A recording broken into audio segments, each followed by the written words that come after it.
Voilà le chevalier de teacher qui va tous vous sauver. On a vite, on attaque, on attaque. Qu'est-ce que tu fais? Qui? Moi? Rien? Et toi, tu fais quoi? Bah, je regardais ta première vidéo. Tu sais que ça fait bien 1 mois et que tu nous as toujours pas sorti la suite du premier HDFC comme promis? Ah oui, c'est vrai, tiens. Allons-y. Attends. Et on va faire comme si je t'avais pas vu en train de faire... Ah non, j'ai dit allons-y. Allons-y.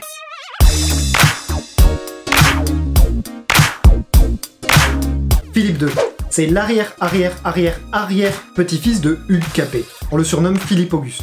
Aujourd'hui, on s'attaque à un gros morceau. Tandis qu'il arrive au pouvoir dans un royaume où le domaine royal est encore très limité, son truc à Philou, ça va être de renforcer son autorité. On va se servir aussi de ses aventures pour voir comment le pouvoir fonctionne au Moyen-Âge. Après sa participation à la croisade avec le roi d'Angleterre, Richard Cœur de Lion, c'est carrément stylé comme surnom ça. Philippe rentre avant Richard et il en profite pour conquérir la Normandie, qui est alors sous domination anglaise. Ben oui, normal que Richard Cœur de Lion il domine la Normandie, vu que c'est là qu'on fait le camembert. Quand Richard rentre de croisade, les deux rois s'affrontent pendant 5 ans, jusqu'à ce que Richard se prenne une flèche et décède lors d'un siège.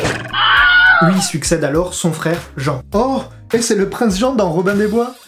On l'appelle Jean sans terre, parce que vu que c'était le 5e fils du roi, il a pas reçu de terre de papa. Philippe II, il prend pour prétexte un manque de respect de Jeannot pour lui confisquer tous ses territoires en Aquitaine. Comme quoi son surnom sans terre, il l'a pas volé. Grave. Alors Jean, il fait son rageux. Il va décider de s'allier à son neveu Othon IV, qui est empereur du Saint-Empire, pour se mettre sur la tronche avec Philippe.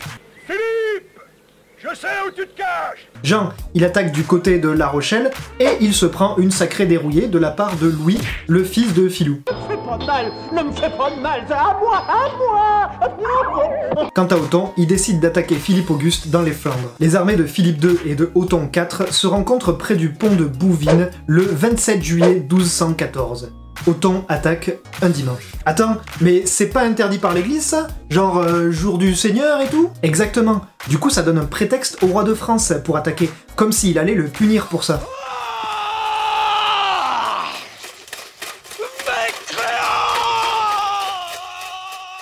L'armée de Super Philou, elle est constituée de barons, ce sont les grands seigneurs qui tiennent leur fief de la part du roi, qui donnent d'ailleurs de bons conseils tactiques au roi, de comtes, de chevaliers et aussi de piétons. Des simples soldats si on veut, c'est eux qu'on va envoyer se faire charcuter en avant les autres. Et la bataille est épique! Des souverains à la tête de leur armée, des chevaliers qui chargent.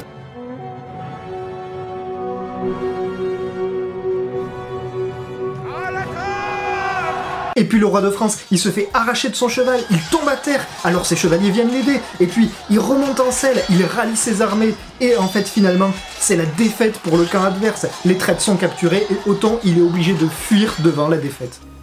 Et bim! Ça t'apprendra à me pourrir mon barbecue du dimanche. Bon, j'avoue, cette bataille elle gagne à être connue. Mais qu'est-ce que ça va nous apprendre sur le pouvoir au Moyen-Âge, tout ça? Alors, tu te souviens que Philippe Auguste, il confisque des terres au roi d'Angleterre? Oui? Et en réalité, pour les terres qu'il a dans le royaume de France, le roi d'Angleterre est vassal du roi de France. Le quoi? Le vassal. Quelques explications s'imposent. Au Moyen-Âge, il est très fréquent qu'un seigneur se mette sous la protection d'un seigneur plus puissant. Il va devenir alors son vassal, et le seigneur plus puissant va devenir son suzerain. En échange du conseil, de l'aide militaire et financière, le vassal va recevoir de son suzerain la protection et un fief, c'est-à-dire une terre. Le suzerain, il assure aussi la justice en cas de conflit entre ses vassaux. L'hommage est le nom de la cérémonie au cours de laquelle toutes ces obligations sont symbolisées et énoncées. Au Moyen-Âge, le pouvoir est essentiellement fondé sur les liens vassaliques. C'est ça qu'on appelle la féodalité. Je vois. Pourquoi on parle de ça déjà? Parce qu'autant dire que le roi d'Angleterre, ça ne l'enchante pas d'être considéré comme en dessous du roi de France, selon le principe de la vassalité. Donc Philou, il dit que Jeannot, il a rompu son contrat de vassalité, il est donc félon. Et donc son suzerain, théoriquement, a le droit de confisquer, dans ce cas-là, le fief de son vassal. Philippe utilise ce genre de manœuvre pour augmenter la surface du domaine royal. Et ça marche carrément bien. En 1223, la surface du domaine royal a quasiment quadruplé. C'est ça qui lui vaut le surnom d'Auguste par son biographe. Exact. Mais pour renforcer son autorité, Philippe, il ne fait pas que la guerre, il stabilise aussi les baillis. Les baillis. Dans le sud, ce sera aussi les sénéchaux. Ce sont des représentants du roi dans le domaine royal. Ils assurent la justice et prélèvent l'impôt en son nom. Avant, ils étaient itinérants, ça veut dire qu'ils se déplaçaient constamment. Mais Philippe Auguste, il les stabilise, il les installe dans les provinces. Et par la suite, les baillis doivent se rendre à Paris plusieurs fois par an, voir Philippe Auguste, pour lui faire un rapport et amener notamment l'impôt. D'ailleurs, Paris, il y fait bâtir une muraille tout autour, il fait construire un grand donjon dans la forteresse du Louvre, dont on peut encore voir les fondations aujourd'hui d'ailleurs. Il fait paver les rues, la ville devient la vraie capitale du royaume. Alors, ouais, j'ai eu Monsieur Auguste, ouais. Pour les routes, on est bon, la tour du Louvre, c'est validé aussi. Quoi la déco? Non, on a dit sobre, hein. Non, tu t'en tiens au plan, c'est une forteresse, pas une galerie d'art. C'est enfin le premier roi à signer ses actes officiels Rex Francia, qui veut dire roi de France, contrairement à l'habitude jusque-là du Rex Francorum, c'est-à-dire roi des Francs. Donc de tous les côtés, notre Fifi s'arrange pour devenir le vrai patron, quoi. Oui, en plus, symboliquement, cela fait un petit moment que l'idée de la succession des Capétiens de père en fils par ordre de primogéniture est ancrée dans la société. C'est pas faux. Tu m'as perdu à prio-confiture. Primogéniture, ça veut dire que c'est le fils aîné du roi qui hérite du trône, et si jamais il meurt, c'est son petit frère, etc. Et tu sais, le surnom de Philippe Auguste, il renvoie à l'héritage des empereurs romains, et il s'inscrit même dans l'héritage de Charlemagne. Mais t'as pas dit dans une vidéo, qui a fait un buzz de ouf d'ailleurs, que la lignée de Charlemagne s'était interrompue avec UKP? Certes, mais Charlemagne reste un ancêtre mythique auquel il est prestigieux de se rattacher. En plus, Philippe Auguste, il a bel et bien du sang de Charlemagne dans les veines du côté de sa mère. Je résume.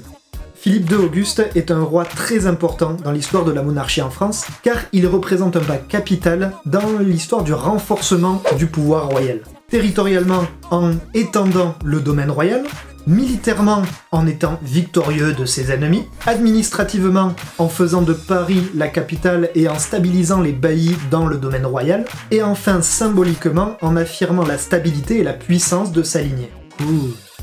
Eh, tu crois qu'on peut se refaire la bataille de Bouvines avec tes figurines? Mais grave! Je vais en chercher d'autres. Attends.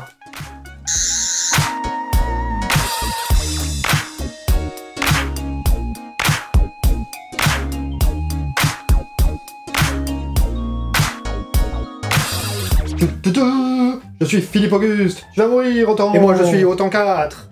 Yo non.